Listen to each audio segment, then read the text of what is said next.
Ladies and gentlemen, welcome to the holiday special Source Material Comics podcast. I am your host, Jesse Starcher, and celebrating the festivities with me, none other than the Radulich and Broadcasting Patriarch, Mark Radulich. Mark Radulich, you ready to talk Sleigher this evening? I am. What was last year? Last year was... The Last Christmas. Yes, right. I was just where updating that. Where I gave you my heart. Probably but the very sang next it. day. But the very next day, you threw it away. So this year, we're talking Sleigher. This is a comic book that came out in 2016, published by Action Lab Comics. Sleigher, the heavy metal Santa Claus. And I understand exactly why you picked this up, just off that subtitle alone. Mm-hmm. But this is a publisher I've heard of, and I don't think I've ever read anything from Action Lab. If I have, I don't recall it in the past. But our creative team, let me run that down here real quick. So the art is by Axer Aeneas. Words by Rob Harrington and Adam Horrigan. Colors by Alessandro Alessi. Letters by Chas, that's with, or maybe Chase, with an exclamation point. That is legitimately his name, as it is assigned in this comic book. Chas, exclamation point, Pangburn. What was the deal? Why did you gravitate towards Sleigher, the heavy metal Santa Claus, as if I need to ask? Well, back when I was looking for comic books to review, I knew we were going to need something for Christmas, so I would just type in Christmas comics into a Google search, and I saw Sleigher, the heavy metal Santa Claus, and I'm like, that seems very much a Jesse and I comic. It's Christmas. It's heavy metal. What could possibly be happening in this comic? I'll go through the synopsis of all 4 issues. We're not gonna break it down issue by issue, and then I'll throw some questions at you. Get your feel of things here. Now I wrote this all myself, so hold your applause. Santa Claus has never headbanged so hard. Grandson of the OG. I'm saying he's the grandson of the OG, but I don't think it is, because I think there's a lineage of Santa Claus. Is Santa Claus I? Something. Santa Claus I. Santas? We'll just go with Santas.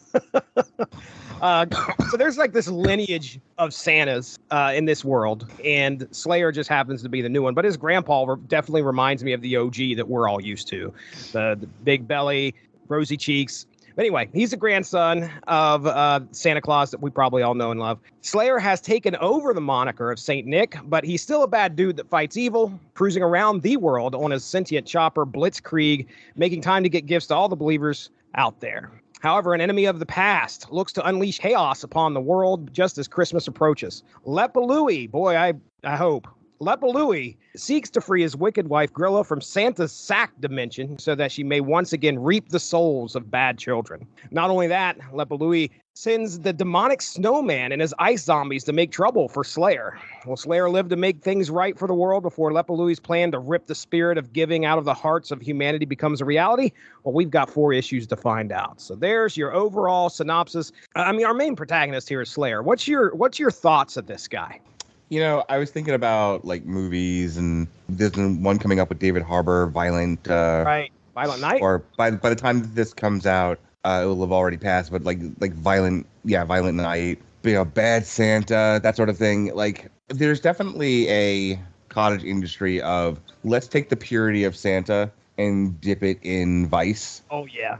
Dip it in sin. Yeah. Let's take something that is pure and good and brings joy to the good boys and girls of the world and make it naughty. I haven't watched Fat Man, but I know that we did that last year. Fucking Evan and I reviewed that last year. Was it good? Did you guys like it? I enjoyed it. Okay, all right. That's all I need. So when I think about Sleigher, the heavy metal Santa, it's definitely your premise is okay, but Santa. But what if he's a teenage dirtbag? Right. Yeah. What if he's an old biker? And then there's some fun to be had with that. The other thing about Santa, and I've noticed this is recent years, where Santa is a magical fighter of some kind. Right. Instead of just being a jolly old elf that brings toys to all the good boys and girls, he's some sort of wizard warrior, and he's out there fighting evil. This is a concept that has definitely caught on lately with creators of movies and comics and books and all that. Go ahead. So that's what I was thinking. As far as this book in particular is concerned, it's yet another in a long line of what else can we do with Santa that makes it less good and pure. Right. And I'm not against the idea of Lobo, but he's Santa Claus. You know, Yeah. riding around on a space motorcycle. Oh man, the use of Bastich left and right. The other funny thing about it was he's also like the reluctant Santa Claus. Like this was a duty that was placed on him reluctantly. You know what I mean? He didn't really want to be Santa, but he knows that he has to be, so he's doing it. He's kind of doing it his way. He's not totally committed to it. He doesn't love it, and he's kind of having to go on this adventure against his will because he's Santa, because the villain of this thing is attacking the Santa Claus of the time. I was just going to say a very fish out of water kind of feel, because he's, as you're following him through the book, not only is he in a situation where like, okay, this guy definitely doesn't fit the bill of the original Santa Claus we're used to, but he's also learning. He's been doing it for a couple years, I think, because he's made some friends with some of the elves. And I can't remember if by the end of the book he truly knows what it means to be Santa. I do know that along the way, he's like, I don't even want this job. Like, he's like Dante from Clerks. I'm not even supposed to be here today. Yeah. One of the things that I enjoyed about him, I mean, it's kind of neat to see his rogues gallery. So I guess as a, branching off of him, his rogues gallery is pretty cool. So it's cool to see this beer swilling heavy metal Santa Claus going around on a magic motorcycle. And the first thing he's doing is fighting a cardinal that's about, and I want to say a cardinal, I'm not talking about a bird. I'm talking about a religious figure. Can we talk about that for just a second? How that's absolutely. Like just the lowest fucking hanging fruit. Oh, it is. It really is. It's anybody let's attack the Catholic Church. Oh, they molest boys. Yep. Yeah, that's the only thing the Catholics have ever done wrong, ever. I mean, that's the way you open this book too. Mm-hmm. And I think that as far as making a statement about what your book's going to be, when you open it up with something like that, still, I think even then this is a little bit, passe, I guess you'd say, or, it just felt like it was done. And it's a weird, like Cardinal Lowe is a weird villain. Granted, he's doing bad things. That's the whole point of that first part, is he's about to do something bad with a child. And then all of a sudden, like, Sleigher drops in, and this dude has, like, his cardinal hat or whatever it is an actual knife. Mm-hmm. And he's like, I mean, okay, that's weird. It's interesting, but... Weirdly, that's the most fun I've had in the book. Really? Yeah. that guy. It kind of goes downhill after that. Yeah. I want to have some stuff to talk about when it comes to the humor, and I'm sure you will too, of this book, because some of it lands and some of it doesn't. Yeah. And that's kind of what we get right at the beginning of this. So it's very indicative of what you're about to run into. Narratively, you know what it reminded me of? The New Lieutenants of Metal, where it's a little wordy, like overly wordy than it needed to be. Oh, yeah. You would think that somebody would have came along and said, cut that joke out. That joke needs to go. That one right there needs to go. But they hinge their hat on some of these jokes as being character development. Yeah. Specifically, like Slayer's figuring out how to use his magic, I guess, by singing lyrics to songs. Okay, I get the concept of that, but it's done horribly. I mean, if you that was another New Lieutenants of Metal gag. Right. Yeah, because we got to work heavy metal in here. How are we going to do that? Right. I got an idea. Okay, fine, but the problem is like there's a point where I think it's like in the 4th issue when he's starting to get his, I understand now. I use these lyrics. I can unleash magic, and this is my power. Great, okay, but then he's like he recites a version of Fuel, the Metallica song Fuel. Right. And it doesn't even match up. Cadence of the lyrics don't even match up with what that would have landed better if it would have just followed the cadence of the song. But still, it didn't even anyway. They use that as character development for Sleigher because throughout the rest of the issue, he's reciting these song lyrics that make absolutely no sense sometimes. Right. There's some weird stuff here they can't really get into, so I don't know if they're ever assuming at some point they're going to do another. They did say at the end of this, tune in next season or something like that. But They talk about, like, he's got this whole, like, daddy issue thing going on, which doesn't really pan out. He talks a little bit about it. He talks to his mom about it, but we don't really know a whole lot as to why Slayer's dad is not in the picture, other than just some enemies came after his mom, killed his wife, Slayer's mom, and then Slayer's dad just quit. And that was it. It seems like he was hung up on that.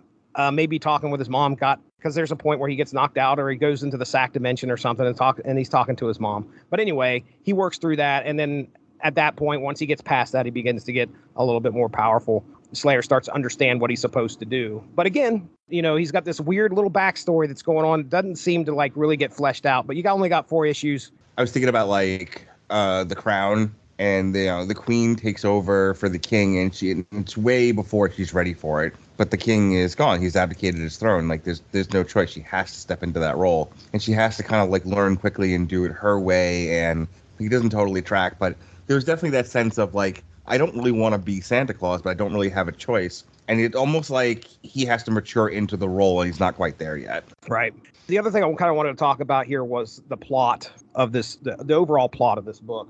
I feel like this is a plot we've seen before. Granted, it may not be beat for beat, but I mean, when you look at the overall part of this is like the world has lost its Christmas spirit, and it's up to Santa Claus. Every book we read, I feel like every year that we do a Christmas book, that's like a central premise is like the world has lost its Christmas spirit. There are some writers really working through some stuff out there, and here's the thing, I don't know how accurate that is, because there's elements of commercialism in Christmas, no doubt. People still donate their time and their money and toys to, for causes. There's still plenty of like, I think there's so much focus on like the animus around the holidays that we forget that for a lot of families and for, and for very specific places, there's plenty of holiday spirit. Mm-hmm. But I guess that doesn't make for good storytelling. I don't know. It just kind of bothers me. I don't know why I went on that tangent. Like the Family Guy did a whole thing about that too, where it's become so commercialized, and the whole thing was like Santa can't keep up with presents anymore. So like the elves are like hooked on drugs, and the reindeer have become cannibals and shit like that. And it's like, yeah, I get it. There are definitely elements of there, where certain kids maybe aren't grateful for what they have, but I don't know. I feel like there's just as many that are. I think there's just as much Christmas spirit as there is the negative that a lot of these books tend to delve into. By the same token, I guess, if you're sitting there writing a comic book, you're not going to write about like the joy of Christmas. You're going to write about the negative stuff.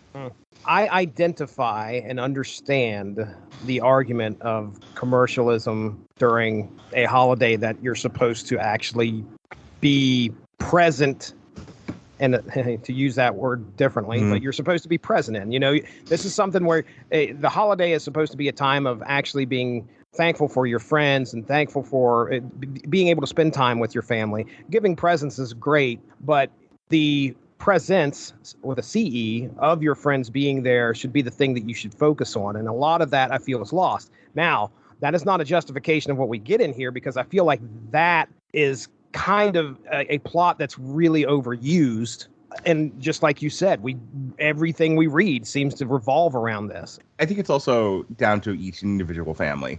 I know for us, Christmas time, we sit around and we watch movies and we watch cartoons. We have our, trimming of the tree where we listen to, crazy Christmas music, like I Want a Hippopotamus for Christmas and Dominic the Italian Christmas Donkey. A classic around the Jesse Starcher household, Homo Christmas. Oh, yeah. Played every single day.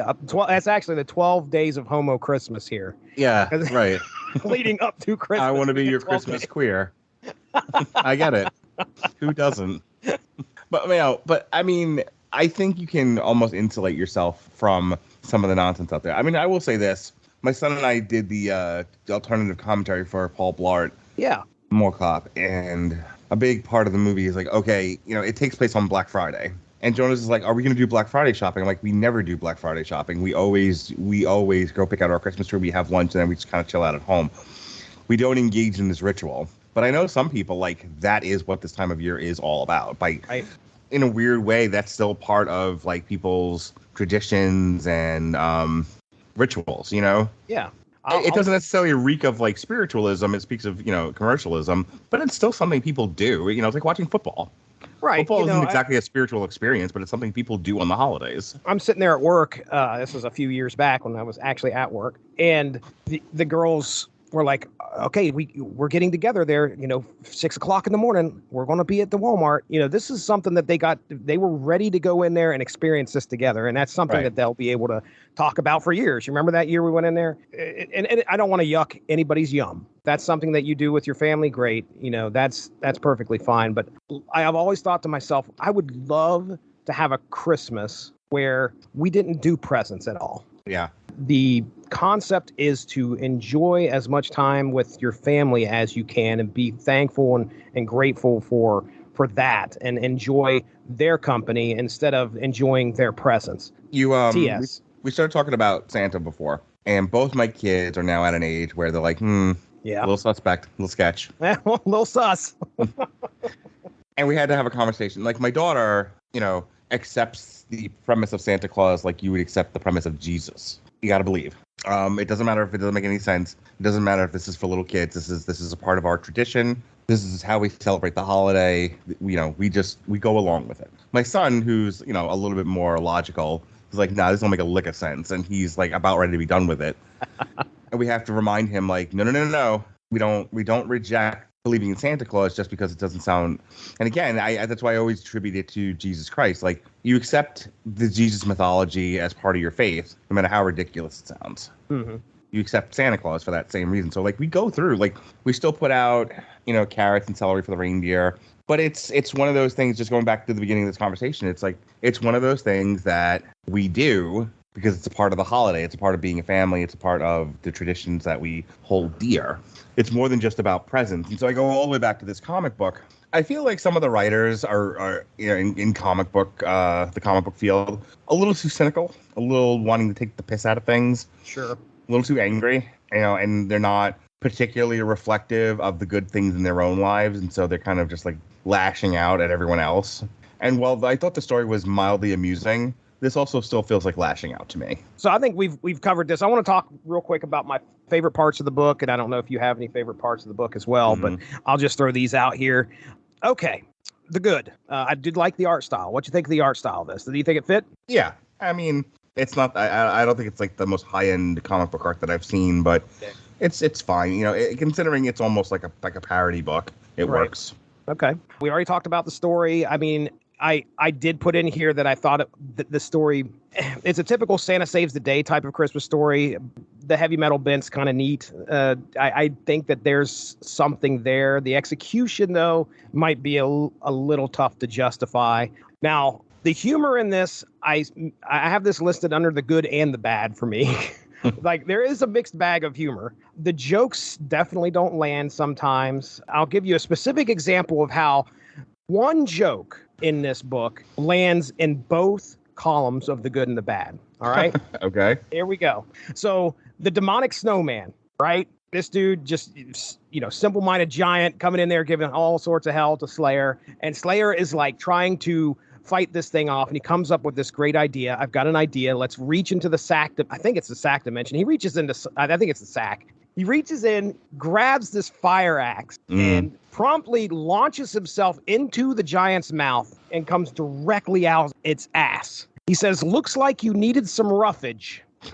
Now, okay, number one, him coming out of this from going mouth to ass with the axe is great. It's a great visual. It's hilarious. You never go ass to mouth, Jesse. You never go ass to mouth. Just saying. The visual's great, but that joke was probably one. It didn't land. You could have done something so much better. And if you notice on the front of the covers of these books, it says for mature readers. Yeah. And I'm like, okay, there is not really, other than some of the stuff that happens visually, there's not really a whole lot of language in this. If it's for mature readers, go all out. Go for it. I wondered at first when I was reading this, just by the picture of what Sleigher looked like prior to him becoming the heavy metal Santa Claus. Mm-hmm. He looked like Lemmy. And I don't know if you remember, but he gives that one kid in the first issue that he saves a Motorhead album in issue 4, right at the beginning. So Gorilla's out there and she's harvesting all these souls of these children. Yeah. And at one point, I swear, she snorts a kid's soul. Like, legit puts something up to her nose. I couldn't tell. I looked over the photograph like a few times, looked over the panel a few times, and you could see her with something up to her. I can't tell if it's her lips or if it's her nose, but she like snorts. I swear, she snorts the kid's soul. Next thing would have to be Mark Radulich making an appearance in the book. Running out with 2 bottles. I almost posted the second panel right after this because this fairly naked man running through with 2 bottles of beer. That's me, man. Mr. Public Nudity. I'll never again wear the pants. Woohoo! And he's got 2 bottles of beer in his hand. And then the next panel is him puking, which is pretty funny. I'm noticing a pattern with a lot of the stuff that, especially that you and I cover, where it starts off like okay and fairly simple and straightforward, and then as it goes on, it just sort of deteriorates into Baby Thanos, or Baby Darkseid rather. Baby Darkseid. You know, and so by the end of the book, it's so big. It's almost like the comic book writers, like they know they have to like go big for their conclusions, so they make them really broad. They make them really, really big at the end, and it's like I don't even know if you need all that much. Right. They wanted to focus on like the whole like Krampus thing, but I think there's a better story to be told about how he didn't want to be Santa, and then by the end of it, he's owning that identity. Right. He's okay with it. Right. I would have liked more focus on that, but I'm starting to feel like whenever we review this stuff, like I'm kind of an outlier. That when I think about people who read comic books, they're like, no, I wanted a big, broad, stupid ending. Big blue laser in the sky. So. Yeah. I mean, we end this with a cliffhanger. Like I mentioned, Disco Krampus shows up. So obviously, if there's ever going to be another set of Sleigher, the heavy metal Santa Claus, it's going to feature this villain. But I have no idea if that's ever planned or that was 2016. I don't think we've ever got anything after that. So that's 6 years ago. Overall, for me, I mean, it had its moments. There was something there that they could have done a lot more with, in my opinion. So that's it, man. That's all I got. It's Sleigher, the heavy metal Santa Claus. We did it. We did it in a half hour too. A little bit about a half hour. Let's do a list. We're like casual heroes, man. Yeah. Hey, listen. If they ain't going to use it, which they haven't used it, and what? Yeah, I don't think the casual heroes have put out a new podcast in fucking years, so we're good. I see them post on TikTok all the time. That's about it. They ain't doing podcasts. I'll tell you that much. Yes, sir. So we're going to talk about CBR.com's 10 weirdest appearances of Santa Claus in comics. Now, I know that you said you're sitting at your computer right now, right? Yep. All right, here we go. I'm going to share my screen, and we're just going to look. The 10 weirdest appearances of Santa Claus in comics. Did I look through this list already? No. Was I inspired by Shark Prostitute? Yes. All right, here it is. Number 10, Superman's Christmas Adventure. Clark Kent and Lois Lane are assigned a Christmas story by the Daily Planet, and what ensues an adventure that ends with an unexpected change of heart. Dr. Grouch and Mr. Meanie. Oh boy, when was this? I'm not even going to, I mean, you could tell just by the art style, this is probably a golden age type of deal. I know you hung out with Magazines and Monsters. Billy D. He brought me on to talk about fucking Blackula. That's right. Billy always talks about zany Bob Haney. There is some weird stuff that happens in Bob Haney's comics, and this is stuff from like the 60s and 70s, I'm pretty sure. So this is a creator that did a lot. I think Evan was talking with him about a Batman comic that zany Bob Haney did. And those are the kind of stories that we got out of DC back in the day that really stuck out. Some weirdo stuff. Now, Dr. Grouch and Mr. Meanie, that almost that reeks of like 60s, 70s comics to me. Okay.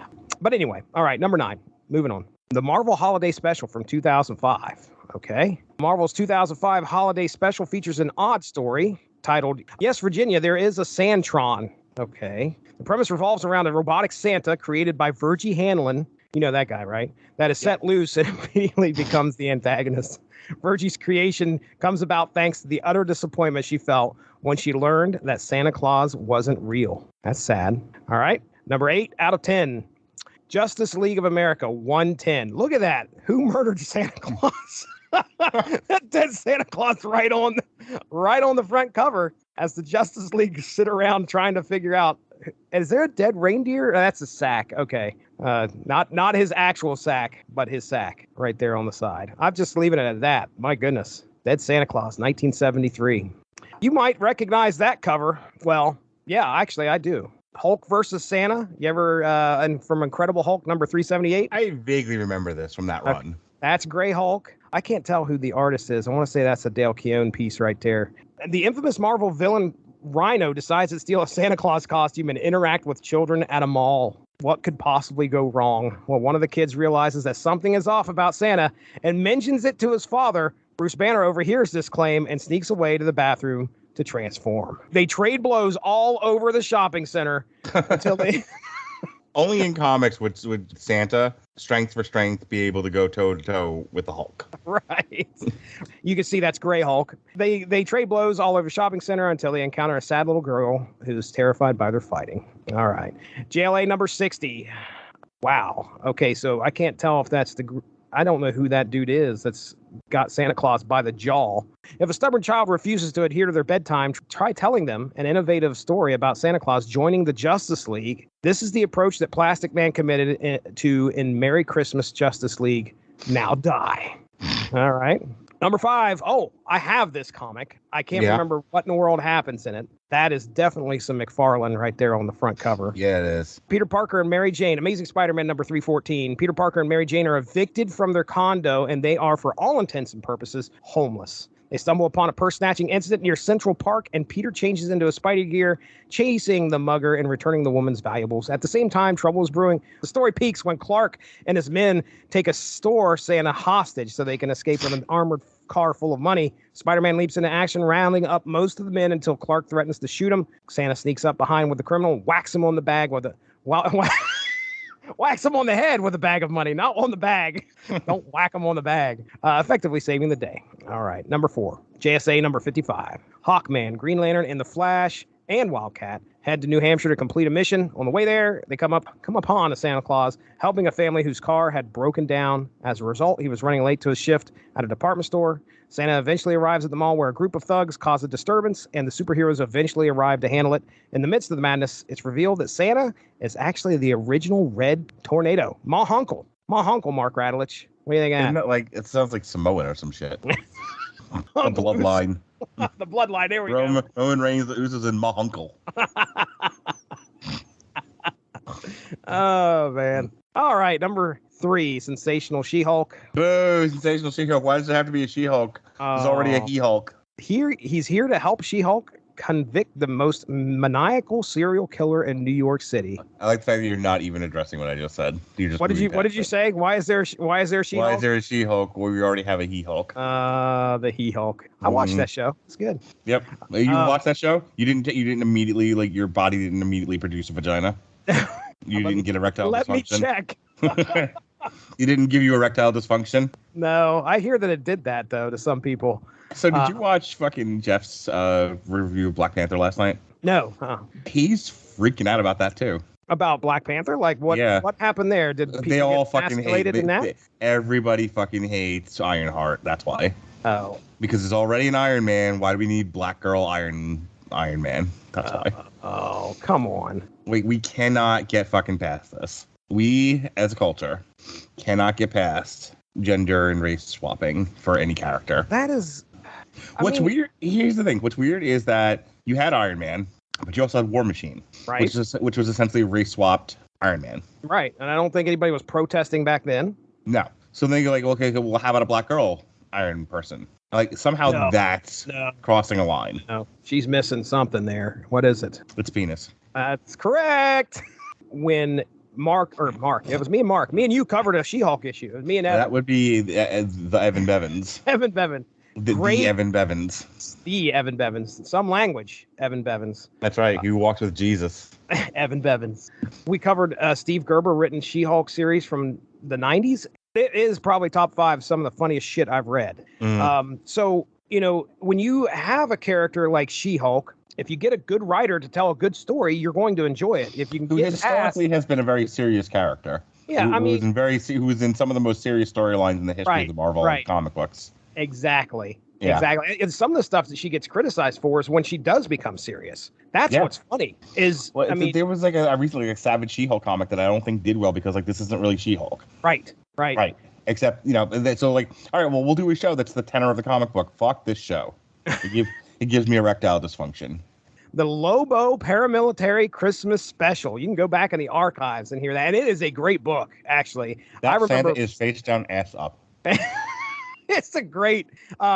We also watched I think this is the one that they had a movie. Somebody did a small YouTube. Well, it's released on YouTube movie. So if anybody has the chance, go out and check it out. It's actually done very well. So yeah, number 2, I agree. It's a good book. This one is probably the most iconic to me and probably one of the ones that I remember the most. I wasn't alive in 1973, but I can tell you that if I would have seen Dead Santa on the cover of a comic, that would probably be number 2. But regardless, number 1 is the Marvel Holiday Spectacular 2009. Let's see what happens here. The plot of this. Does Santa have the fucking Infinity Gauntlet? He does. It looks like he does. I told you letting Santa Claus use the Infinity Gauntlet was a bad idea. Thanks, Doctor Strange. The plot of this Marvel Holiday Spectacular involves Santa Claus, the Illuminati, and the Infinity Gauntlet. Saint Nick asked the Illuminati if he could borrow the Infinity Gauntlet to make his Christmas deliveries on time, since his reindeer ended up being Skrulls. That's a problem. That does happen every once in a while. Santa lets the overwhelming power, this is typical Infinity Gauntlet fare right here, go to his head almost immediately, and he has to be defeated in order for his common sense to return. Power corrupts. You know that, Mark? I like the fact that you have to throw Santa a beating for him to... Yeah, for his common sense to return, just to fucking hit him over the head. Beat his ass. Can I tell you that tracks for me? Okay. But sometimes in order to get people to fucking use your brains, you have to hit them side the fucking head. I mean, have you ever heard of the term knock some sense into somebody? Yep. There you go. It's the scenario. So yeah, they beat Santa's ass. Jesse, what do you want for Christmas this year? What do I want for Christmas this year? Want to know what I want? Tell me. I want a membership to the clothing optional resort. A membership? Yep. A membership. Yeah, so I don't have to keep paying like the fee to get in, the day fee. What's the cover charge on like doing that? Like, well, wait a second. You can't call it a cover charge if it's clothing optional. Cover the entrance fee, sir. Oh, okay. All right. I get it. Don't be cute. Speaking of, don't be cute with me. Speaking of horrible humor. Listen, jackass. So if you are a single man, it's like astronomical. It's like $125. If you're a couple, it's less than that. And then if you're a single woman, it's like they fucking throw rose petals and they usher you inside. So that's what I want. Yeah, no. I want a membership to the clothing optional resort in Lakeland, Land O'Lakes. How often are you considering using this? I mean, obviously a membership, you get a membership. Like if you get a membership to a gym, you got to be committed to using this thing. The last time we went was Labor Day weekend. It was $125 a couple because it was a Labor Day sale. Yeah. We haven't been, but we've been super busy. But I would like to think that going into 2023, seeing as my life isn't changing anytime soon, I'll probably go a little bit more often. Now, I like being there, so. Well, I mean, that's nice. Aside from potential naked bodies, which you've already told me that's something that, you get used to it. You're just like, oh, that dude's naked. All right. I mean, what are the other perks? Hey, did I tell you they actually made a rule because of us? It's something to do with inebriation. It's got to be. Yeah, they literally fucking established a rule because of what Melissa did. They call it the Rattledge rule. Not the first time a rule has been established because of something Rattledge has done, by the way. I'm so proud of her terrible behavior. Great, man. Oh, man. They have a picture of you and your wife on some kind of thing under the desk. Yeah. Be aware. Sure. Be aware. Don't refuse entry. Just be aware. Just makes you fucking make a sobriety test. Touch their nose. Touch it. Touch their nose. Oh, that's great. All right. I don't know if the playroom is open or not. I know it got shut down due to some code violation or whatever. So it might be open again. It might not be. I don't know. I mean, it's just like a place to go, a place to go and relax. It's like, dude, what'd be great? What? The owners need to install black lights on that piece. Fucking looks like Hal Caverns with all the stalagmites. Listen to me. As an adult, right? Okay. You got to look for places to hang out. You can go to a coffee shop. You can go to a bar. You can go to the adult playhouse. Yeah. You can go to the adult playhouse that's not necessarily completely sex-oriented, but sexy people hang out there, which is where I prefer to be. Or you can go to the nude resort. I'm just saying, Jesse, you got to have options in life. Hey, as long as you use your membership, that's the thing. If you got a membership for Christmas, that's the whole thing. You've got to use that thing. I think we have beat this list to death, much like Santa Claus with the Infinity Gauntlet. Yes, sir. We have whooped its ass. So let's talk about do you even have a schedule for right now? I mean, for when this is going up? Sure. Yeah. Okay. Assuming it stays the same, tomorrow we'll be re-releasing our Long Road to Ruin that you and I did for Gremlins. Oh, yeah. That was one of my first Long Road to Ruins, if not the first. Wednesday night, we're reviewing Avatar: The Way of the Water. Saturday night, myself, Gavin, and Pat Mullen, in theory, we'll be doing a history of boxing podcast for Diego Corrales versus Jose Luis Castillo. It's like the only thing in the world Gavin actually still likes. And then over Christmas, we're gonna re-release some stuff.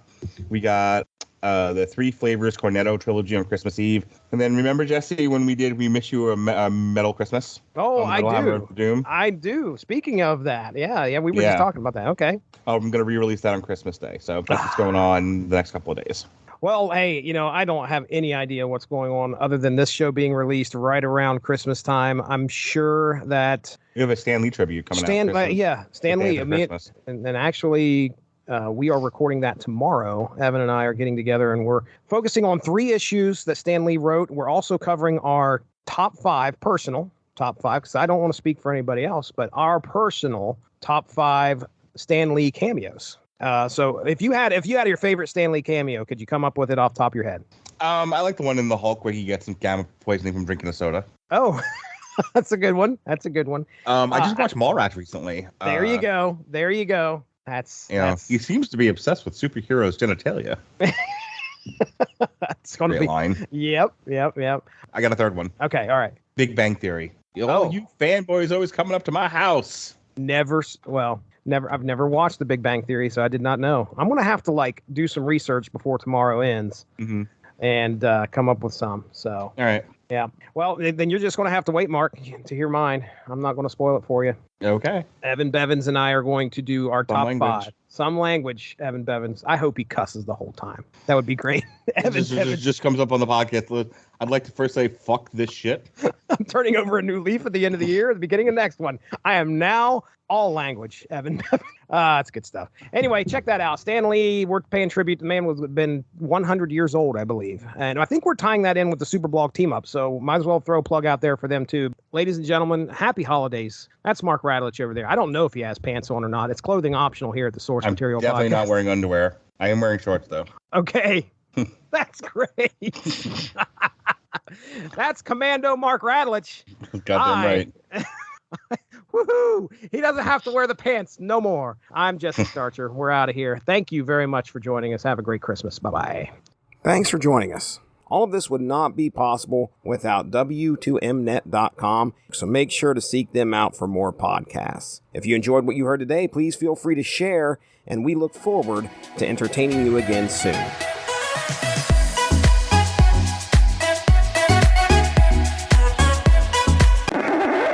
That's almost too easy because you know what I'm going to pick. Hee-haw, hee-haw. Hee-haw, hee-haw. You ever get stuck in the sack dimension, Mark?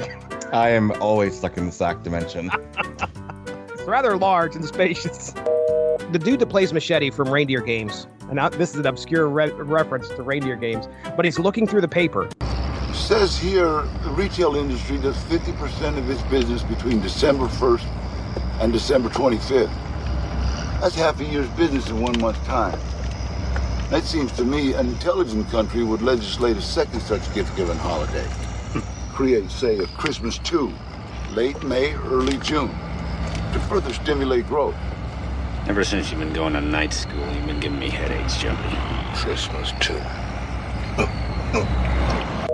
You got an elf on the shelf down there at the Radulich house? I know I've asked you this question. No, we don't do the elf on the shelf. All right.